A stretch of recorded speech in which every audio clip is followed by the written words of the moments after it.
پھر اللہ تبارک و تعالیٰ نے آگے ارشاد فرمایا حضرت آدم کی پیدائش کا واقعہ. کچھ مفسرین نے لکھا اللہ نے مشورہ کیا تھا فرشتوں سے وَإِذْ قَالَ رَبُّكَ لِلْمَلَائِكَةِ إِنِّي جَاعِلٌ فِي الْأَرْضِ خَلِيفَةً. لیکن کچھ مفسرین کہتے ہیں کہ اللہ کو ضرورت نہیں فرشتوں سے مشورہ کر دے گی. اللہ نے فرشتوں سے مشورہ نہیں کیا بلکہ رب نے انہیں آگاہ فرمایا تھا کہ میں لگا ہوں زمین پہ اپنا نائب بنانے, میں خلافت دینے لگا ہوں زمین پہ. اب یہ تو دینے والی کی مرضی ہے نا اس نے کس کو دینی ہے, یہ تو دینے والے کی مرضی ہے نا اس نے. تو کچھ لوگ کہتے ہیں کہ دینے والے سے زیادہ ہمیں پتہ ہے. تو فرشتوں کو بھی یہ اجتہادی خطا ہو گئی, کہنے لگے یا اللہ اسے نہ بنانا, یہ فساد کرے گا, یہ خون ریزیاں کرے گا. تو اللہ نے فرمایا جو میں جانتا ہوں وہ تم. اللہ اکبر.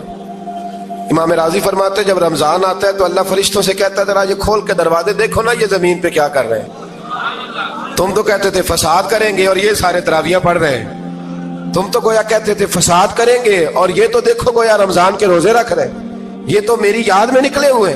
تم کچھ کہتے تھے اور دیکھو میں نے تمہیں کہا تھا نا جو میں جانتا ہوں وہ تم. اللہ نے پھر حضرت آدم علیہ السلام کو تمام زمانے کے علوم عطا کیے, علم سکھا لیا. تو فرشتوں سے کہا تم بھی ان چیزوں کے نام بتاؤ, تو وہ بتا سکے نہیں. اللہ نے فرمایا اب اس طرح کرو آدم کو سجدہ کرو. سب نے سجدہ کیا سوائے, وہ کہنے لگا یا اللہ صرف تجھے ہی کرنا ہے. کرنا بھی صرف اللہ کو چاہیے پر رب کے آگے بھی جھکنا چاہیے, اور جس کے سامنے رب جھکائے نا وہاں بھی. اور یہ جو عاجزی ہے نا, یہ جو جھکنا ہے یہ علم کے آگے ہے. ہماری مصیبت یہ ہے کہ ہم علم کے آگے بھی گردن جھکانے کو تیار نہیں ہوتے, وہاں بھی ہم خود عالم فاضل بن جاتے ہیں. تو فرمایا کہ سب سے کہا سجدہ کرو, سب نے سجدہ کیا سوائے ابلیس کے. تو پھر ہوا کیا وکان من الکافرین, وہ کافروں میں سے ہو گیا. پھر اللہ نے حضرت آدم کو اور جناب حوا کو نا مقام دے دیا جنت میں رہنے کے لیے, اور کہا سارا کچھ کھانا, درخت کے قریب نہ جانا. ابھی آپ کسی سے کہہ دیں تھوڑا سا کہ پیچھے نہ دیکھنا, یعنی اگر میری سمجھ لیں ادب کی وجہ سے کوئی 1.5-2 منٹ یا 6 منٹ نہیں بھی نہ دیکھے گا تو سوچے گا ضرور کہ پتہ نہیں اب پیچھے کیا ہے, مصیبت کیا ہے. یعنی آپ کہہ کے دیکھ لیں کسی کو پیچھے نہ دیکھنا, فطرت ہے نا انسان کی, وہ جستجو کرتا ہے. کہا اس درخت کے پاس نہ جانا. تو حضرت حوا سلام اللہ علیہ کہتے ہیں دل میں خیال رہتا تھا کہ آخر ہے کیا درخت کے پاس. یہی انسان کا عقیدہ توحید ہے کہ جہاں سے رب منع کر دے وہاں وہ منع ہو جائے. اور یہ ان کی خطا نہیں تھی, یہ اللہ کی حکمت تھی, چونکہ رب نے تو پہلے کہہ دیا تھا بنایا ہی زمین کے لیے, تو یہ تو سارا کچھ ہونا تھا تو زمین پہ آنا تھا نا. تو حضرت حوا اور جناب آدم کے پاس شیطان آیا, اب اس کو نکال تو دیا تھا پر ابھی اس کا جنت میں آنا جانا بند نہیں ہوا تھا, یہ بھی اللہ کی حکمت تھی. تو وہ کہنے لگا تمہیں پتہ ہے بعد میں مر جاؤ گے. تو حضرت حوا کہنے لگی کیا موت بھی آئے گی؟ کہاں, اس کی تکلیف بھی بڑی ہوگی, تو پھر بچیں گے کیسے؟ تو کہنے لگے پھل کھا لو اس درخت کا. تو بچنے کے لیے پھل کھایا تھا. جس طرح لوگ آج بہت سارے کام بچنے کے لیے کرتے ہیں پر بچ سکتے, بچنے کے لیے پھل کھایا. تو اللہ نے فرمایا زمین پہ چلے جاؤ. تو حضرت آدم زمین پہ آئے, پھر کئی 100 سال روتے رہے. فَتَلَقَّى آدَمُ مِن رَبِّهِ کَلِمَاتٍ. تو پھر اللہ نے خود ہی جناب آدم کو کچھ کلمے سکھائے. علامہ اسماعیل حقی فرماتے ہیں وہ کلمے یہ تھے کہ حضرت آدم نے میرے نبی کا وسیلہ پیش کیا, اللہ کریم نے جناب آدم کی دعا کو مقبول فرما لیا. پھر آگے بنی اسرائیل کا ذکر آ جاتا ہے. اللہ تعالیٰ نے بنی اسرائیل, آج آپ اسی قوم کو یہودی کہتے ہیں, ان کو اللہ نے اس زمانے میں فضیلت عطا کی تھی بہت زیادہ. تو عرب کے اندر جب نبی پاک علیہ السلام نے اعلان نبوت کیا تو کچھ لوگوں نے یہ کہہ دیا کہ اگر یہ یہودی کلمہ پڑھ لیں گے تو ہم بھی پڑھ لیں گے. تو پھر اللہ نے انہیں یاد کرایا کہ تم اصل میں کیا ہو, تمہیں کلمہ پڑھنا چاہیے. تو اہل یہود کا تذکرہ کرتے کرتے رب کریم نے ایک بات یہ بھی ارشاد فرمائی کہ تم لوگوں کو تو کہتے رہے ہو کہ وہ نبی آنے والے ہیں, وہ نبی آنے والے ہیں, اور جب آ گئے ہیں تو ماننے کو تیار نہیں ہو. تو فرمایا تأمرون الناس بالبر وتنسون انفسکم وانتم تتلون الکتاب, لوگوں کو بھلائی کا حکم دیتے ہو اور اپنے آپ کو بھول جاتے ہو. افلا تعقلون, تمہیں عقل نہیں؟ پھر اللہ نے انہیں یہ بھی یاد کرایا کہ یاد کرو وہ زمانہ کہ جب فرعون نے خواب دیکھ لیا تھا کہ کوئی بچہ اس کی سلطنت کو تباہ کرے گا, تو پھر اس نے تمہارے بچوں کو ذبح کرانا شروع کیا اور تمہاری بیٹیوں کو چھوڑتا تھا. فرمایا یہ بھی تو تم نے دیکھا, میں نے تمہیں پھر تم سے کہا جہاد کرو قوم عمالقہ کے خلاف, تو مقام طیہ میں جا کے یہ لوگ کہنے لگے ہم سے جہاد نہیں ہوتا. اللہ نے انہیں ایک میدان میں قید کر دیا. بڑی دلچسپ بات, قید تو لوگ ہوتے ہیں نا چار دیواری میں, تو اللہ نے بنی اسرائیل والوں کو جب انہوں نے کہا جہاد نہیں کریں گے تو اللہ نے میدان میں قید کر دیا. میدان میں یہ یاد رکھیں، جب انسان اللہ کی نافرمانی کرتا ہے تو اسے ایسی قید ملتی ہے جس کا اس نے تصور بھی نہیں کیا ہوتا۔ ایک میدان ہے مقام طیہ، قید ہو گئے، سارا دن سفر کرتے تھے، سارا دن، تو رات کو تھک کے سوتے تھے، صبح اٹھتے تھے نا جب، تو وہیں ہوتے تھے جہاں کل صبح چلے تھے۔ تو رب جب کسی کو قیدی بناتا ہے تو اسے زنجیروں کی، سلاخوں کی ضرورت ہے۔ دعا فرمائے اللہ تبارک و تعالی غموں سے نجات عطا فرمائے، یہ دعا فرمائے، ایسی قید دیتا ہے کہ جس سے پھر چھٹکارا ہو سکتا۔ تو بنی اسرائیل کا بہت زیادہ تذکرہ اس بارے میں اللہ تبارک و تعالی نے پھر بیان کیا، اور پھر کہا کہ انہیں جو حکم دیا جاتا تھا یہ اس کی سرتابی کرتے تھے، پھر اللہ نے ان پر ذلت نازل کر دی اور یہ ہمیشہ اس کا شکار رہے۔ قوم سبت کا ذکر فرمایا اللہ نے، ہفتے والے دن کچھ لوگ نافرمانی کرتے، ہمارے بھی ہیلے بہانے ہیں نا آج کل کاروبار میں۔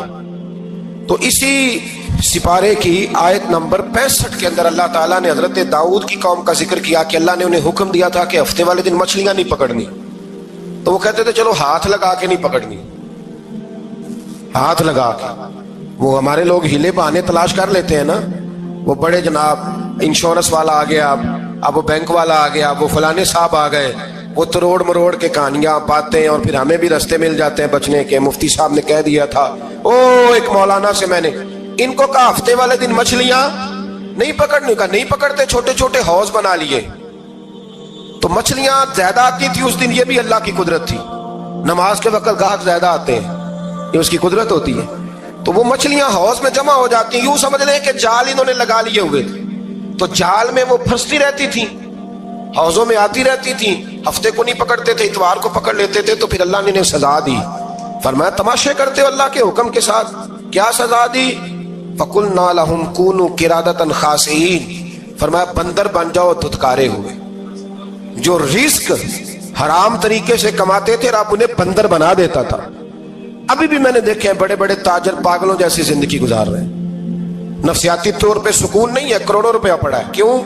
اس لیے کہ رب کے بتائے ہوئے طریقے کے مطابق تجارت نہیں کرتے۔ آگے ایک اور دلچسپ بات آ گئی، بنی اسرائیل کے اندر نا ایک شخص نے اپنے چچا کو قتل کر دیا جائیداد کے لیے۔ یہ دیکھیں کب سے لوگ جائیداد کے لیے قتل کرتے آ رہے ہیں۔ چچا کو قتل کر دیا، اور قتل کر کے حضرت موسیٰ علیہ السلام کے پاس آئے کہ میرے چچا کو کسی نے قتل کر دیا ہے، تو بتائیں کیا کرنا ہے؟ تو آپ نے فرمایا کہ گائے ذبح کرو، اور اس کا ایک ٹکڑا مقتول کو مارو، مرنے والے کو، وہ خود اٹھ کے بتا دے گا مجھے کس نے قتل کیا ہے۔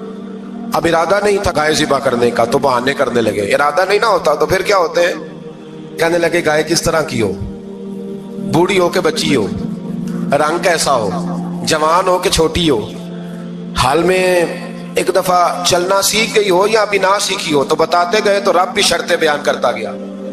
گہرے زرد رنگ کی ہو، حال کے اندر اسے نہ چلایا گیا ہو، پانی نہ نکالا گیا ہو، نہ بچی ہو نہ جوان ہو، اس کے درمیان ہو۔ یہ ساری شرطیں کہاں پائی جاتی تھی؟ حضرت موسیٰ علیہ السلام کی قوم کا ایک شخص تھا جو اللہ کا ولی تھا۔ وہ جب انتقال کرنے لگا نا، اللہ اکبر، دیکھو رب ولیوں کی اولادوں پر بھی کتنا فضل فرماتا ہے۔ وہ جب انتقال کرنے لگا تو ایک اس کے پاس چھوٹی سی بچیا تھی، گائے کی بچی، اس نے جنگل میں چھوڑ دی۔ کہنے لگا یا اللہ میں تیرے نام پہ چھوڑتا ہوں، میرا بچہ جوان ہو جائے تو اسے دے دینا، اور تو سرمایہ ہی کوئی نہیں۔ بچہ بڑا ہوا تو بچہ بھی بڑا نیک تھا، اپنی ماں کا بڑا فرما بردار تھا۔ اس کی ماں نے کہا بیٹا تیرے باپ نے ایک گائے چھوڑی تھی، تو بچہ جنگل میں گیا اور جا کے کہنے لگا اے اللہ میری گائے مجھ سے ملا دے، تو رب کریم نے وہ گائے واپس کر دی۔ وہ گائے گھر لے آیا، اب وہ کہنے لگا اماں بیچ دوں، تو اماں کہنے لگی بیٹا میرے پوچھے بغیر نہ بیچنا۔ کئی دفعہ گاہک لگے پر اس نے کہا جب تک میری اماں نہ کہے گی میں بیچوں گا۔ ادھر بنی اسرائیل والے شرطیں جتنی گائے کے بارے میں پوچھ چکے تھے وہ ساری اسی گائے میں پائی جاتی، تو یہ ڈھونڈتے ڈھونڈتے وہاں پہنچ گئے، تو کہنے لگے گائے چاہیے، تو اس نے کہا بھی تمہاری مرضی سے نہیں، قیمت میری مرضی کی۔ ایک مفسر نے تو یہاں تک لکھا ہے کہ اس نے کہا گائے ذبح کر کے نا، تو جتنا گائے کے اندر گوشت ہوگا نا اتنا ہی کھال کے اندر تم مجھے مال بھر کے دو گے، اتنے سکے بھر کے دو گے، اتنی اشرفیاں بھر کے دو گے، تو پھر تمہیں گائے دوں گا۔ تو پھر یہ گائے انہیں ملی اور یہ گائے لے کر کے آئے۔ زیادہ سوالات نہ کرتے تو زیادہ الجھتے نہ۔ ہم بھی دین کے معاملے میں بڑے سوال جواب کرتے ہیں، اتنا سوال کریں جتنی اس کی ضرورت ہے۔ ان لوگوں نے سوالات زیادہ کیے تو پھر الجھ زیادہ گئے۔ تو میرے بھائی اس کا ذکر بھی اللہ تبارک و تعالیٰ نے پہلے پارے کے اندر بیان فرمایا. پھر اللہ کریم نے فرمایا کہ کچھ ایسے لوگ بھی ہیں یہودیوں میں سے جن کا دعویٰ ہو گیا ہے کہ ہم اللہ کے بڑے پیارے ہیں. فرمایا یہ صرف ان کے منہ کی باتیں ہیں, یہ تو قیامت میں پتہ چلے گا نا کہ اللہ کا پیار کس کے ساتھ زیادہ ہے. اور پھر یہ بھی یہودیوں نے دعویٰ کیا ہے, اسی پارے میں اللہ فرماتے ہیں کہ ان کا دعویٰ ہے کہ ہم اللہ کے بڑے پیارے ہیں.